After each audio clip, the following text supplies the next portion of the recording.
All right, everybody, welcome back to the bench. This week we're going to go over the LMT Defense MRP upper with a barrel pin and welded by D. Wilson to 16 inches.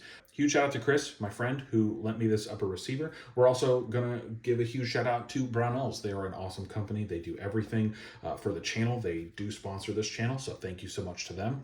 Save yourself 10% off with code BOP10. They are an awesome company. They do everything for the channel, send out a lot of stuff. This is actually a borrowed gun, and I'm actually going to talk about this week because I absolutely love this gun. This might be a little bit of a longer video, but this is kind of still the first impressions. We're going to kind of go over tip to butt. We're going to do accuracy because I have really cool accuracy testing with some 77 grain Sierra Magic Kings, some 85 grain Barnes, and some other stuff like that. So we're going to kind of go over everything. But first, let's take the upper apart, and we'll start with the barrel coming off of here. Cool part is you can actually go buy this little calibration or this calibrated tool from LMT, and it actually allows you to take your MRP uppers off. Now, real quick, I can't do this on camera, so I do apologize. I don't think I'm going to make a Utreon exclusive just for taking this off. It's super simple. And if you really can't figure it out, I don't know how to help you. You probably shouldn't be messing with firearms. All right, so cool part about this thing apparently does 145 inch-pounds or 45 inch-pounds or something. I don't know. It doesn't feel like 145 pounds, but it, who freaking knows? All right, so this is kind of what makes this whole thing monolithic, all right? So we have our 16.1 inch barrel. Now, it is microparticle inspected, 556 NATO, and then it says CB. Don't know what that means. I don't even plan to know what that means. They do have a pinned gas block. They do run a straight gas tube. All right, so speaking of your LMT MRP upper, this is kind of the upper receiver here. Now, apparently the return to zero on that is supposed to be within half of an inch. I'm okay with it being within half of an inch. I think the mil spec of M193 being around 3 inches for a decent group, that is what it is. And yeah, so here we go. This is it. Oh, and then it also has a Forward Control Designs aftermarket little dingus there, a little forward assist. I know for all you forward assist fanboys out there, that is a must. It is not for me, but do what you will. Now, the QD sockets on this gun are not anti-rotation. They just kind of freely float around. I think that's quite stupid. Buy yourself an aftermarket piece and put it on here. The only problem is if you have anything whatsoever in this path, you cannot take your barrel off to swap calibers. You kind of have to do the whole thing. Now, again, you're not, heavy gunning. You're not using this thing as your like 240 and then swapping barrels every 30 seconds. But it is kind of a pain in the ass. I feel like they should have made this a bit beefier just to be able to swap calibers a lot easier. Now, LMT does hold the patent on this, but Colt also decided to take a they wanted to go to court. So Colt also does the exact same thing, but not as QD style. So Carl Lewis of Lewis Machine and Tool, hence LMT, decided to do this. This is an awesome upper receiver. I'm pretty sure it's made out of 75 T6 aluminum. Somebody will, unfortunately, comment down below that I am probably wrong. LMT lists none of their stuff. They all say it's proprietary and you're not allowed to know. So it could be made out of cardboard for all we know. All right, so that was the upper receiver taken apart. That's pretty much it. Magpul backup pro sights that I did zero at 30 yards. Very much like those Magpul backup pro. The M-Bus ones, they are metal, they are clicky, they have really good detents. I actually like them.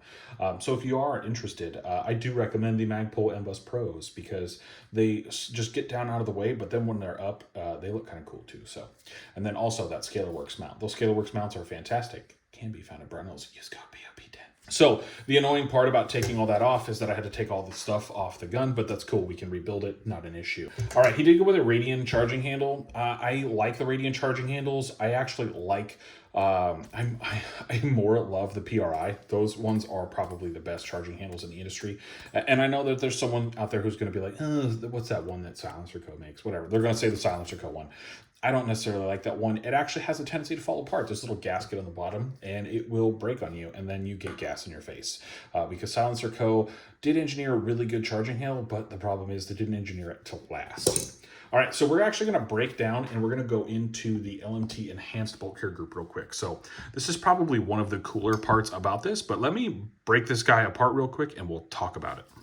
All right, starting at the bolt, they have this cool little lobster tail thing here that aids in extraction. So the cool part about the extraction-y part here, there's actually dual springs. All right, so dual springs are awesome. We always want to see dual springs if we can. I mean, this is probably one of the coolest parts about having the LMT enhanced bolt. I absolutely love this bolt. I wish that all bolts were like this, but at the same time, this is a proprietary thing. This is hard chrome coated. So if you're ever wondering, there's a lot of proprietariness going on with LMT. LMT is probably one of the most annoying people in the industry because they make everything proprietary. When I say that, I'm not knocking LMT. I actually like this bolt. It says CC right there. I don't know what that means. It does say MP right here, which the barrel is also microparticle inspected. So there we go. The CC, I'm not really 100% sure. It looks like they're just missing another C and a P. Maybe they can hang out with Russia. I have no idea. But you can see these little recessed lug things right here. Now that is to make a little channel for dirt and debris. They also have a couple of these lugs, or actually just the one, I believe. Yeah, one of those lugs shaved down there at the bottom. That one, I'm going to tell you right now, there's a lot of engineering that went into this. I have no idea. I'm not an engineer. I don't plan on being an engineer. I'm just a nerd who likes to mess around with stuff. It does have the traditional 3 gas rings. I think like everything else, you could probably put a Uni one in there if you really want to. It's up to you. Cam looks like a normal cam. The cool part is it actually has a weirded out camway right there. So if you actually look between your cam and this one looks a little different. The reason why is because LMT went and did this so that way it would come back, lock here, and then turn. So you actually are running into like a wall right there, and then it's turning. So also the cool part about this is if you buy the bolt, you can buy the bolt, just the enhanced bolt. You can buy just the enhanced carrier if you want. But LMT says that this bolt carrier group is specifically meant for you putting, running it suppressed or whatever. I also just realized I didn't put the firing pin in. So it's meant for you to run this suppressed. It's really meant to be run on like carbine systems. So a lot of the carbine systems you see out there will take this bolt. The cam or the paths here for the boltway have been reduced. So that way it's kind of like the Knight sand cutter. If you ask me, the sand cutter does use like shark tooth cutouts, but this has just reduced areas. I think it's just to reduce friction to make the bolt go back faster. All right, so there are a lot of people who state that this bolt carrier group is specifically meant to run suppressed guns and all that other fun stuff. I haven't necessarily noticed that. I will state that it does have a reduced like recoil impulse, I guess, because it does actually allow more gas to come out. So traditional bolt carrier groups only have 2 ports here, where this one has 3. And that you can see right there. It's specifically meant to vent more gas out. Now, being a left-handed shooter, it does kind of suck. You do get more gas to the face. And I will say, even shooting unsuppressed, you do get more gas system to the face. It's just, honestly, it's a good bolt carrier group. I'm not 100% sure it's worth the money, but they are on sale right now for like $150. So not terrible. Just the bolt carrier itself, not the entire bolt and all these stuff in it, but just the actual bolt itself is on sale. I think you can go pick one up somewhere. I don't know. You can go have fun with that. The interesting part is LMT actually does not tell you anything about this bolt carrier grip. So we don't know if it's made out of like Carpenter 158. We don't know what the bolt's made out of. We don't know if it's like tool steel for the carrier. We don't know any of that because LMT decides to not tell anybody anything. They say everything's proprietary and you have to go through them to get it fixed and all the other fun stuff. I'm not going to go ahead and give my full review at this point, but let's break down the accuracy real quick because this barrel was chopped by D. Wilson to 13.7.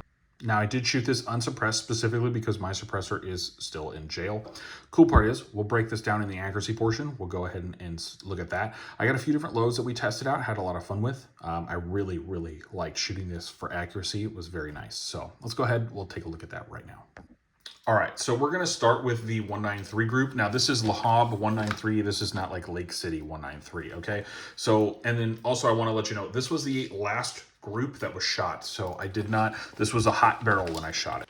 Also, This was shot at 50 yards, indoor range, Texas Gun Club, and it was with a primary arms 4-16 power scope on an Aero Precision mount. So let me go ahead and state this was super easy to zero. I mean, put the mount and optic on. I just needed to do a couple clicks, and point of impact was pretty much point of aim. So not a huge issue there. This is sitting at, from farthest to farthest, we're sitting at just under 2.5 inches. So 50 rounds inside 2.5 inches. We're probably looking at a 3 to 4 inch group. This was on a hot barrel. So this barrel was already hot after I shot the other 3 rounds. All right. So this is Lahab 193. I believe it's some sort of Turkish M193 clone. So we'll go into the next couple of groups I had a lot of fun with. We'll talk about that right now. All right, so this is some straight up just range dynamics, Fiocchi 223. I don't think you're getting those velocities out of this barrel, but we'll go ahead and talk about it right now. 50 yards, again, primary arms 4-16 scope, farthest to farthest group, again, just under 2.5 inches. So that was the largest group that we shot with a 193. And then we're gonna go into the next one right now. All right. By the way, if I didn't already state this, all of these groups are 10 rounds. So these are 10 round groups. These are all shot 50 yards again, primary arms 4-16. We are 1 1/16 inches here. I'm pretty sure you can see this. We'll zoom in. It's either an 1/8 or a 1/16. It's really not, whatever. I call it an inch and an 1/8. That's not bad. So these are 85 grain Barnes Precision Match bullets. I'm in fact all out. This is my last 10 rounds that I had, so I decided to shoot it through here. This is a fantastic group. Again, 50 yards, not a terrible group whatsoever. We're gonna move on to the last group though, which is 77 grain Sierra Match King bullets.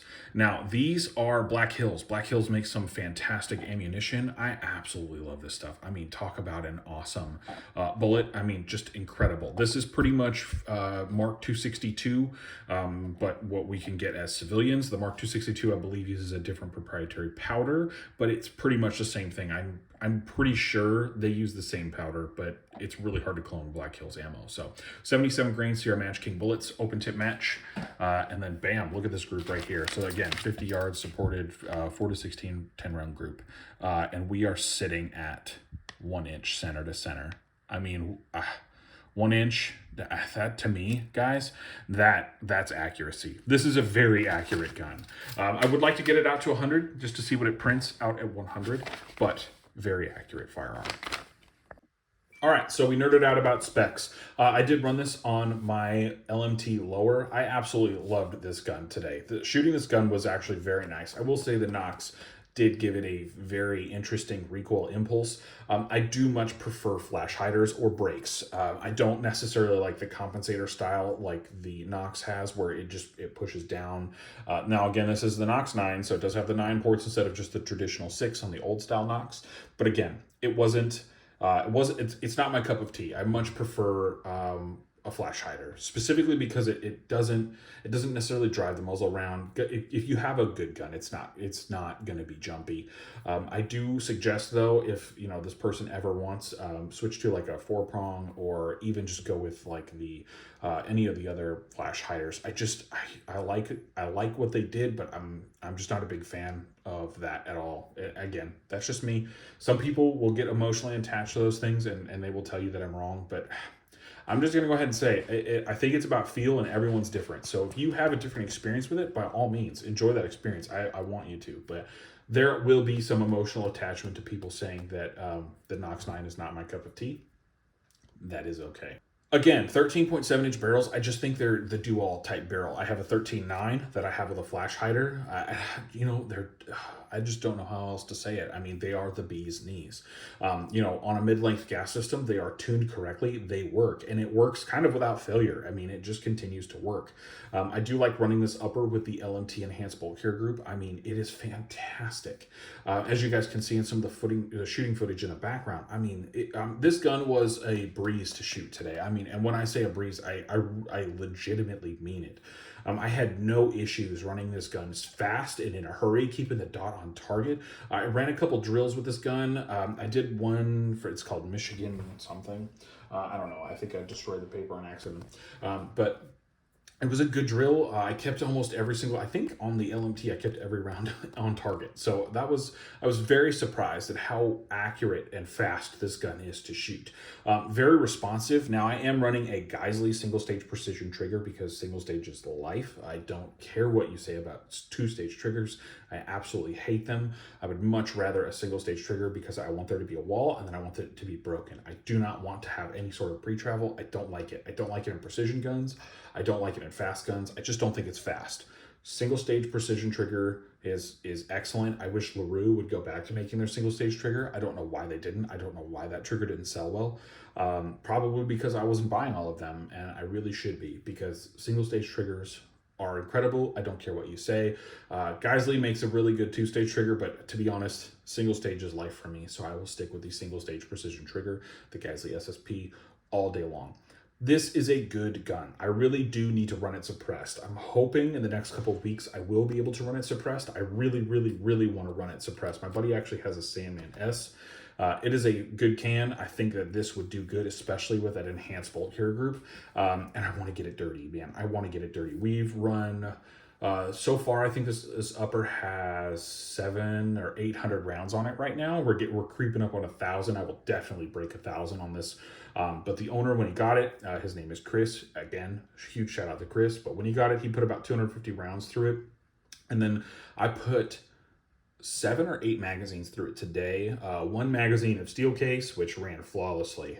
You should see that again here right now. And when I say it was good, like, it's not too front heavy. The one thing I can say is it does look a little weird not having handguard go all the way out. And that does look funny. And I know a lot of people state that that's weird. And it does offer an issue when it comes to like mounting things. Totally understandable. But there's less weight out front. I know what you're going to say. There's also less weight because you're technically not even dealing with a barrel nut. Now, this barrel, this upper, I will weigh this with the optic on it, along with my my Geisley. You will see that actually, no, I'll weigh this next to my 13.9 because I think that's probably the closest one. But this was not heavy at all. If anything, it is a little bit more rear heavy. It is not front heavy whatsoever. And I think a lot of that has to do with the fact that the handguard doesn't go all the way out. Now, a couple cons. I'm just going to go over the cons right now. I don't know why anyone would ever make a QD slot that isn't anti-rotation. And when I say anti-rotation, you put a QD in here and it just literally sits there and spins around like a little freaking weirdo. And then I realized the world is made for right-handers, which... annoying. This is also anti-rotation, or not anti-rotation QD, but it's there, but it's not over here. I don't necessarily understand why you couldn't just mill one in right there. Did you want to, like, were you going to weaken the receiver? I have no idea. I didn't use it. I think my friend Chris says he does use it, but again, it is what it is. I did not like having to use this today out at the range. I will probably put a little QD socket right in here and have that, but it is a good upper receiver. These are my initial impressions. This is not my review. I'm going to put another couple hundred rounds on this and give it a review. I'm not going to run it through like my standard review process of 2,000 rounds, considering I've already got so many guns going through that right now. So we will probably get this another 200, 300 rounds on it, and I can give a review of it. I do not see this gun not lasting a very long time. The guy Chris who owns this gun has had it, I think, for a while now, and it's a good, awesome, just fantastic upper receiver. I have no issue with how it's built, the quality, the Parkerized barrel, how the gas block is installed, and it's pinned, so I love that. I love the straight gas tube that goes back. I love that this actually just runs really well. Everything kind of feels like it was made to be put together like this, and I like that about LMT, and that's not something I feel like you get with a lot of other companies, including Geisley, because I have the Geisley URGI, and I love that upper receiver. But this kind of feels like it was all kind of meant and designed to be run together, whereas the Geisley kind of feels like everything was designed to kind of be modular and taken apart, where this was designed to be modular in the barrel sense, but everything was designed together as one unit, and I really like that. If that doesn't make sense to you, I completely understand. It's good. Let's just go ahead and put it that way. It shoots iron sights really well. In fact, the iron sights were almost zeroed right out of the box. I really just had to move them over just a little bit, and it was fantastic. I highly recommend if you're out there and you're looking for an LMT. I can't give it a negative knock other than the anti-rotation QDs. And, I do wish that the rail went out farther. But again, I think the rail where it's at right now, 9.25, definitely, puts it at that sweet spot, especially for swing weight and all the other fun stuff. Because when you get to transitioning targets and doing stuff, you do realize how guns do get front heavy, especially once you put a light and all the other fun stuff you're supposed to put on it. Especially once you do all that, you do realize how front heavy some guns do get. I do like it, so we will keep it around for a little bit longer. Shoot the hell out of it, because I think that's something that needs to be done. But thank you guys for tuning into the bench. I hope you enjoyed my mouth blabber on this upper receiver. It's fantastic, so go pick one out. Again, huge shout out to Brownells, huge shout out to Drill Index, and huge shout out to my friend Chris, who did let me borrow this. We will put it back together now, and go have fun. Thank you all so much for everything. I hope you enjoyed. I can't say what I used to say, so be a hoodlum.